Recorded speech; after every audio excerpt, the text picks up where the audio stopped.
Hi Michael, you're fourth at the moment going into this weekend and round of games. That might change by Monday, but clearly you've got the team and the club into a good position now. There's 12 games left, no distractions at all. Is there a great chance now for this group of players to go on and get Champions League football next season? Yeah, it's good that everyone's asking that question. You know, it shows that we've put ourselves in a good position to start with. I think going back to what I've just said before, really about we're not getting too carried away now. All of a sudden, after a few weeks, I think it's we know where we're at. We're in a good position.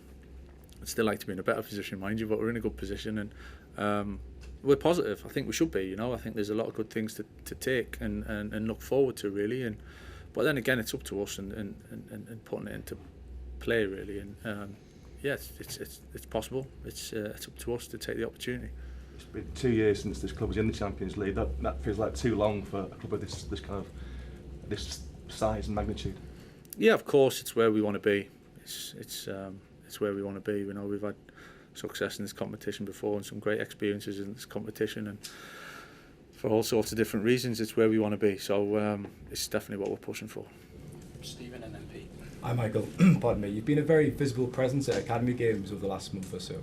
I saw you speaking very passionately about the academy and what it means to you. How important is that for you to be a visible presence and kind of show youngsters that there's a pathway there to the first team when you attend these games?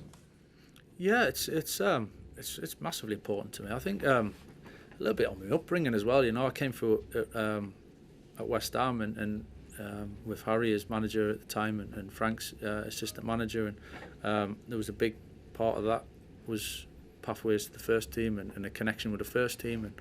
And funnily enough, obviously on the back of the Youth Cup, one of my big experiences was playing in the Youth Cup. We were playing York away actually, and it's a decent stretch from London. It was a Tuesday night, and Frank Lampard Senior, as assistant manager, came and watched that, and that was kind of something that all them years ago it's still. I can still remember I missed a penalty on the night as well, so I remember that. But it's that connection, and I've been brought up through that for West Ham, and they were incredible at doing that, and how success. So coming to this club and obviously the history and the traditions here, it's something that I'm definitely passionate about. I understand the responsibility and being in the role I am, but actually we care about everyone at the club, and the academy is such a huge part of it that we want players to come through the system and try and get in the first team, being around it. So it's important that me and the staff that we support that as much as we can. In an interview in October, Surgeon Ratcliffe had said the standards at the academy had really slipped. I know you've only been here for a month or so, as I say, but from what you've seen, what's your kind of take on that quote? And again, I know this was months ago.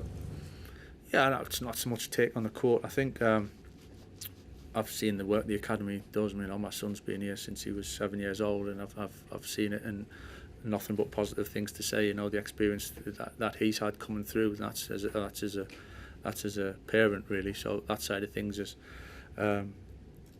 been a great journey for him. Take away the football, just the experiences and the things that you kind of live through as a young man, really. So and for a long time it's been successful and plays in the first team, and you know, nearly 90 years I think since there wasn't an academy player in the first team squad. So it's great history and something we need to keep building on for sure.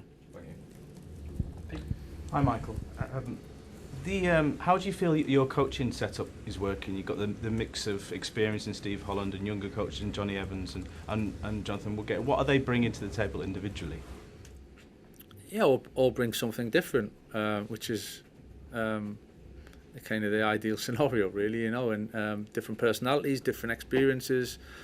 Coming from different angles, but essentially working together. And I think that's the ingredient, really, the balance that you want to get. Is it's great to have different opinions and challenge each other and throw different ideas together, but definitely doing it with a real collective feeling. And I've been delighted, I have to say. Absolutely, I couldn't have asked for any more of the staff, of the support that they give me for starters, but certainly spreading it around, and the way they're supporting the players, and hopefully development and improving each individual is a big part of what we're trying to do. Michael and Richard. Hi Michael.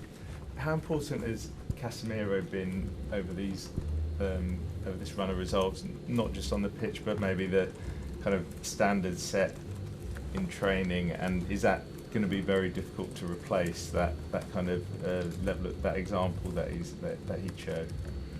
Yeah, I've got to say, Cass has been fantastic since I came, really, and he's on and off the kind of pitch. And experience is a great thing if you use it in the right way. And again, I think over time, being a senior player here is almost the responsibility of the example and helping the younger players, helping the rest of the boys, and passing on your experiences in a positive way. And he's been top since I came in so many ways, and he's been a pleasure to work with, and I look forward to continue working with him for a few months yet. He's obviously announced that he'll be leaving at the end of the season. Do you think that the level that he's playing at, he could be playing at the very highest level still next season onwards? Yeah, I'm sure he can. Yeah, I'm sure he can. You know, he's playing as good a level as he's played at for some time, I think, at the moment, and it's great to see. You know, and in so many ways, as I said, the experience, technically, game understanding, just composure in certain moments. So yeah, he's in a really good place. Yeah, hi Michael.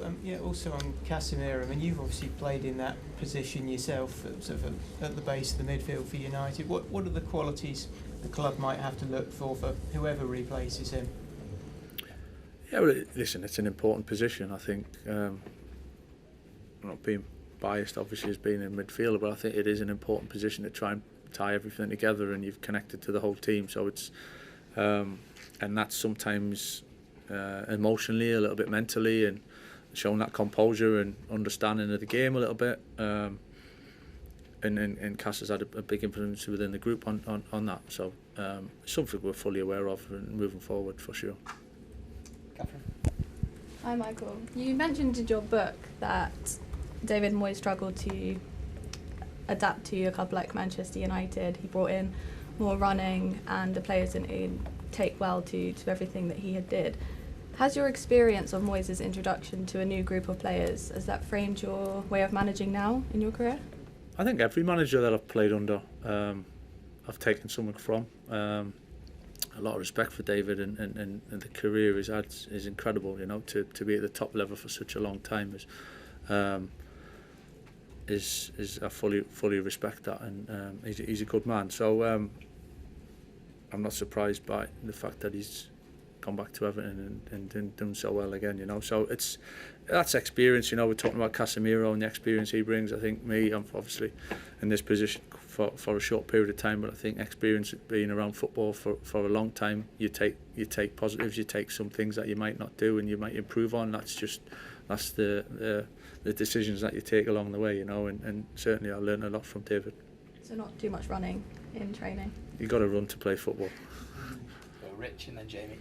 Hey, Michael, can I just ask you about Marcus Rashford, obviously a former teammate of you, and when you were last on the coaching staff, he was kind of seen as the future of the club, and it looked like he could maybe play his entire career at United.